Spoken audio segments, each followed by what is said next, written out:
குழந்தை பிறந்தப்பவே அப்பாவோட விரலையே புடிச்சு உடைச்சிடுச்சுன்னா பாருங்களேன். ஆஸ்பத்திரியில டாக்டர் செக் பண்ணும்போது இவன் தும்முன தும்மல்ல அந்த டாக்டரே பறந்து போய் செவத்துல விழுறாரு.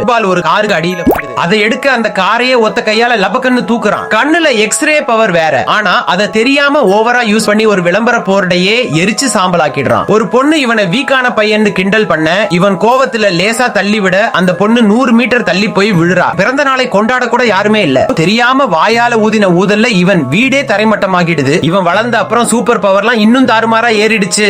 ஆபீஸ்க்கு ஒரு செகண்ட்ல மின்னல் வேகத்துல போயிடுறான். ஸ்நாக்ஸ் வேணும்னா மிஷினை தட்டி எடுத்துக்கிறான். ஐஸ் வேணும்னா தண்ணி குழாயை ஊதி அப்படியே ஐஸா மாத்திடுறான். ஆனா இவன் தன் பவரை யாருக்கும் தெரியாம ரொம்ப ரகசியமா வச்சுக்கிறான். ஒரு நாள் தன்னோட காதலி கூட ஹோட்டல்ல சாப்பிட்டுட்டு இருக்கும் போது சில ரவுடிங்க இவனை வம்பு இழுக்கிறாங்க. பவரை வெளியே காட்டக்கூடாதுன்னு இவன் கீழே விழுந்து அடி வாங்கிட்டு அமைதியா போயிடுறான். ஆனா அன்னைக்கு நைட் மெட்ரோ ஸ்டேஷன்ல ஒரு விபத்து நடக்க போகுது. ட்ரெயின் இவன் தண்டவாளத்துல இறங்கி ஒத்த ஆளா ட்ரெயினை தடுத்து நிறுத்தி எல்லாரையும் காப்பாத்துறான்.